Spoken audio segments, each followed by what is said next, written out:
Bonjour à tous et à toutes pour ce vendredi.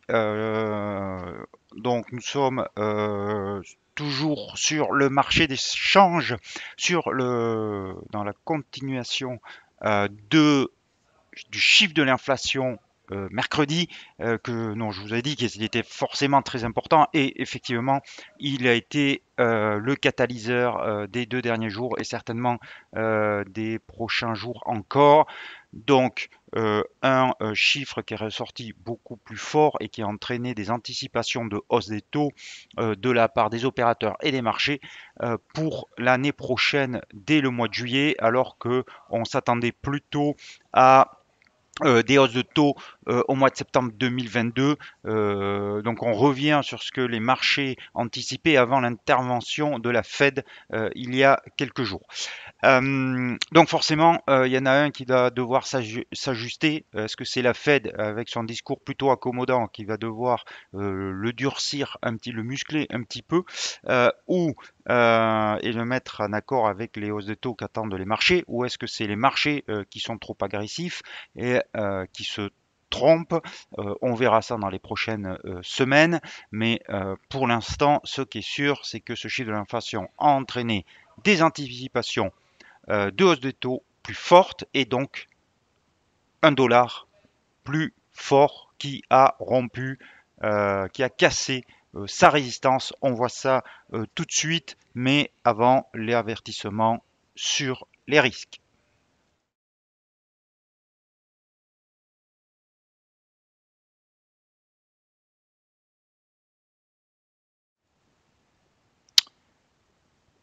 Voilà. Donc, alors, il y a un petit souci avec l'écran euh, qui, je vais mettre les bons graphiques. Le graphique ici, hop, voilà. Donc vous voyez que à l'écran que le dollar a cassé sa résistance à 94,50, résistance très forte, résistance mensuelle qui avait bloqué les cours lors de ce mois-ci, de ce mois dernier, et qu'on est à un plus haut de 16 mois, donc une perspective très haussière pour le dollar. Alors on peut, suite à l'accélération qu'a provoqué la cassure, qu'on voit ici, on pourrait très bien avoir un pullback, attention, sur la ligne de résistance qui deviendrait support et un rebond ensuite pour aller plus haut. Donc un scénario qui n'est pas à exclure.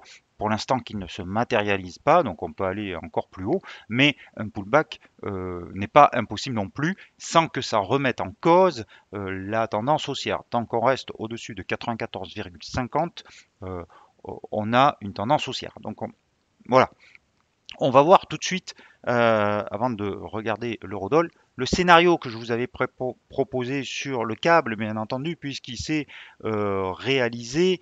Euh, je vous avais donné, donc c'était un scénario à plutôt court terme.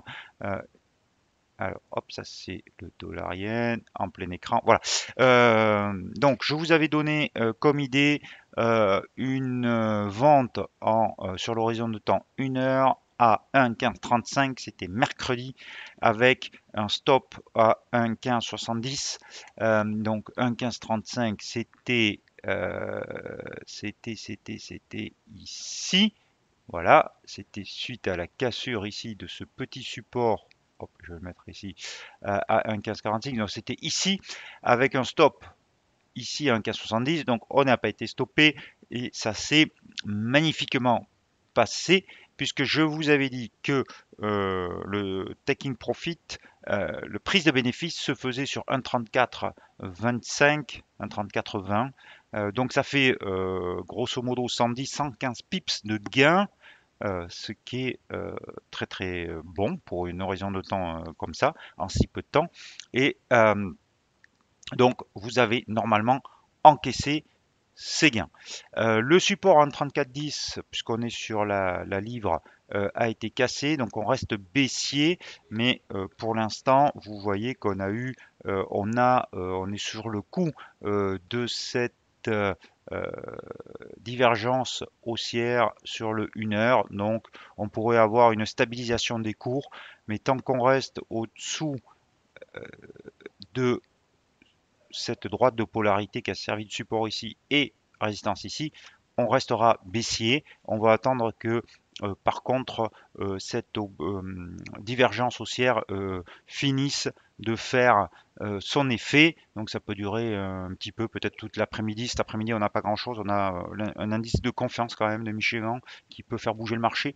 Mais pour l'instant, sur le 1 heure, on va botter en touche jusqu'à lundi et attendre tranquillement ce qui se passe lundi. Par contre, on reste effectivement baissier sous 1,3430 maintenant sur la Libra. On va aller voir l'euro-dollar parce que l'euro-dollar, je vous avais donné aussi un plan de trading qui s'est réalisé. Donc l'euro-dollar, on est sur l'horizon de temps quotidien. Vous voyez effectivement que nous sommes sous une oblique baissière et je vous avais dit que je croyais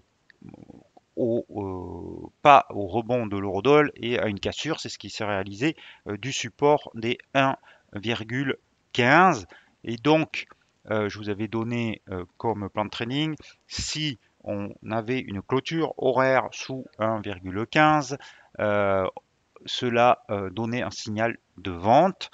Donc on va voir, alors 1,15 c'est un peu plus bas, la zone c'était 1,15, 1,1525. Euh, donc 1,15 ça va être ici, voilà. Donc ça a eu lieu ici sur, hop, je crois que c'est un 15, 14, 98, quelque chose comme ça en clôture. Mais si vous avez été un peu plus conservateur et que vous avez attendu une confirmation supplémentaire, la bougie d'après vous la donnez pleinement pour le coup. Donc vous êtes short soit, on va dire, on va prendre le moins bon, 1,1482. Donc short à 1,1482. Peut-être que vous êtes même mieux placé que ça, mais pour notre exemple, enfin notre avis, on va prendre un 14,80. Donc, sous un 14,82, donc vous êtes déjà en gain, ça c'est la bonne nouvelle, puisque vous êtes sur un 14,50, donc vous avez 30 pips de gain qui se rajoutent au câble, hein, ce qui est quand même pas mal. Donc ici, on va revenir sur l'horizon de temps supérieur. Le support, bien entendu, il se place au-dessus de ce plus bas qui pourrait devenir droite de polarité. Donc le stop, il se place au-dessus de 1,1520. Voilà. Alors, ça fait 40 pips de risque. C'est pas énorme parce que je vous rappelle que notre objectif maintenant, l'objectif, il est beaucoup, beaucoup, beaucoup plus bas puisqu'il est sur 1,12, 1,1150. Même 1,11, je vais vous montrer dans un instant. Mais hop, voilà. L'objectif, il se place comme ça. Hop, on va le mettre. Voilà. Ici, ouais, un peu plus haut. Voilà, je vais mettre pour être complètement. Voilà. Il donne un 11 50, un 11 70. Donc vous voyez que 40 pips de risque pour un objectif à 300 pips quasiment plus bas, c'est un risk-reward de rêve, hein. Alors ça ne veut pas dire que ça va se réaliser, ça serait trop facile, mais en tout cas, en termes de trading, alors là je ne parle plus en termes d'analyse, en termes de trading, c'est quelque chose qui est tout à fait valable. Euh, alors pourquoi 1 14,75? Parce que ça correspond, outre l'objectif que je viens de dessiner, technique, ça correspond aussi à un niveau, vous allez le voir, vous voyez, c'est ce niveau qui a servi de support en juin 2020 et de résistance, donc c'est une drôle de polarité, résistance en 2019.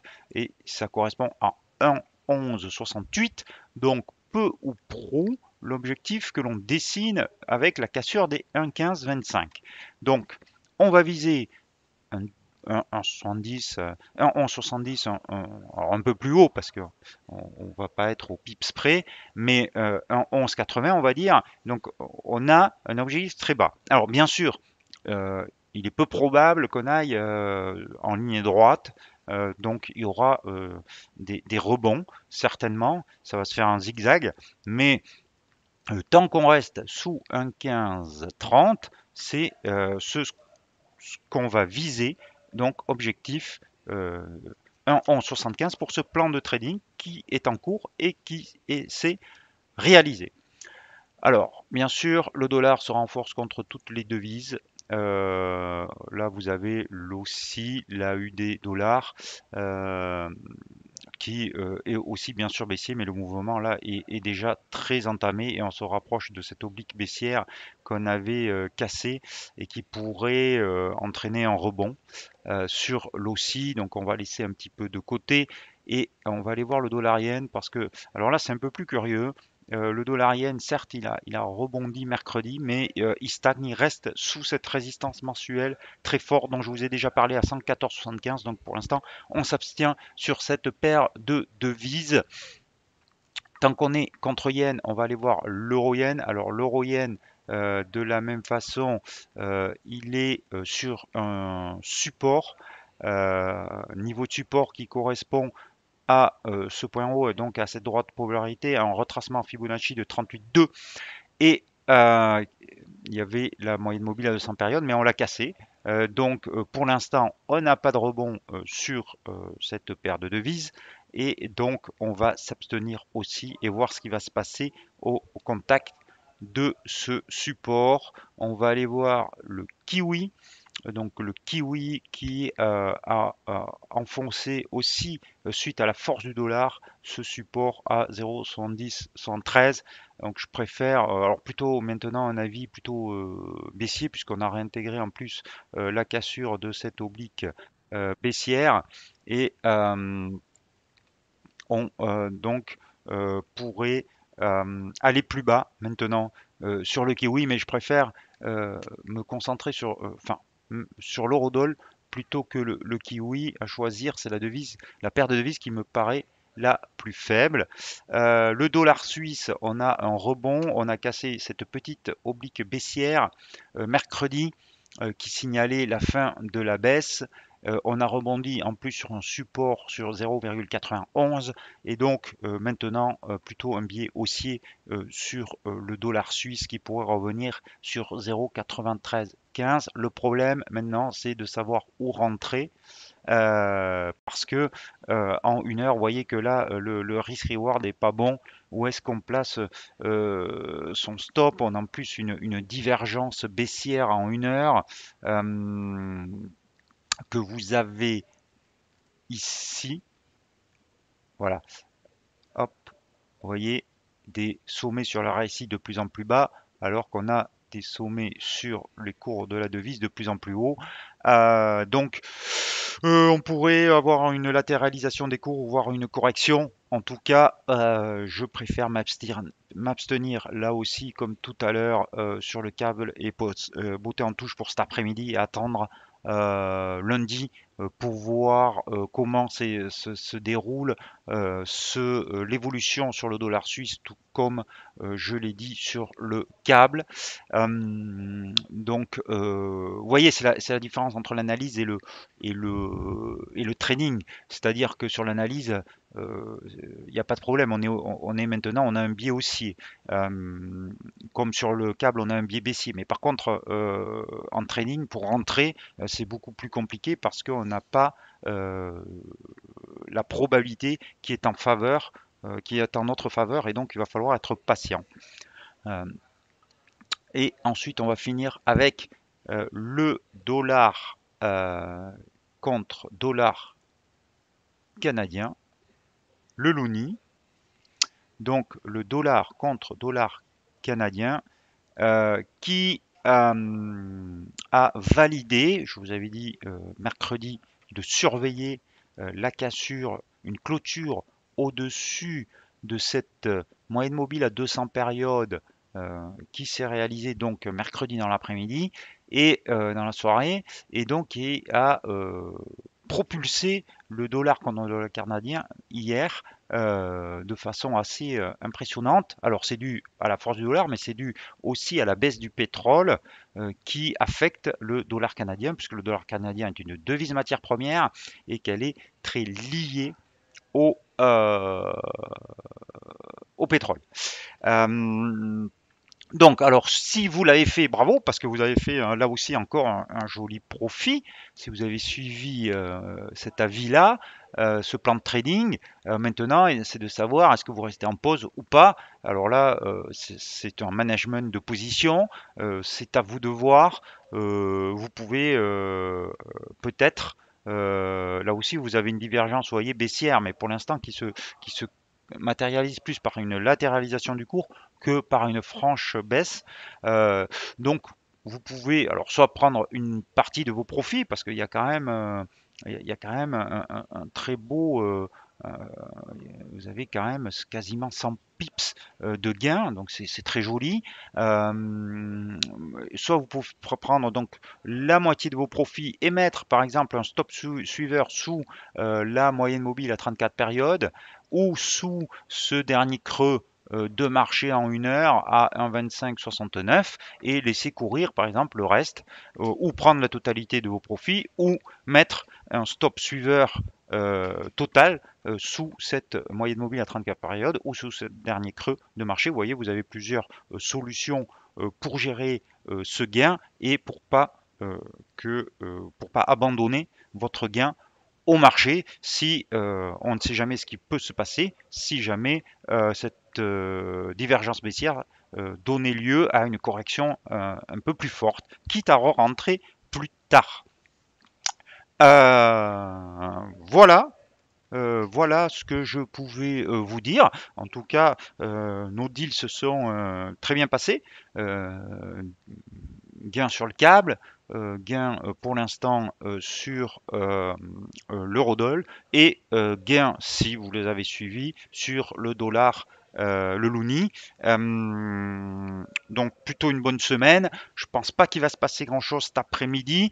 Je me trompe peut-être avec ce chiffre Michigan, mais on a plutôt des indications que le marché va latéraliser, va consolider avant la prochaine impulsion haussière en début de semaine. On en reparlera la semaine prochaine, bien entendu. Je vous souhaite à tous et à toutes un très très bon week-end. Je vous dis à lundi. N'oubliez pas vos stop loss. Bon week-end.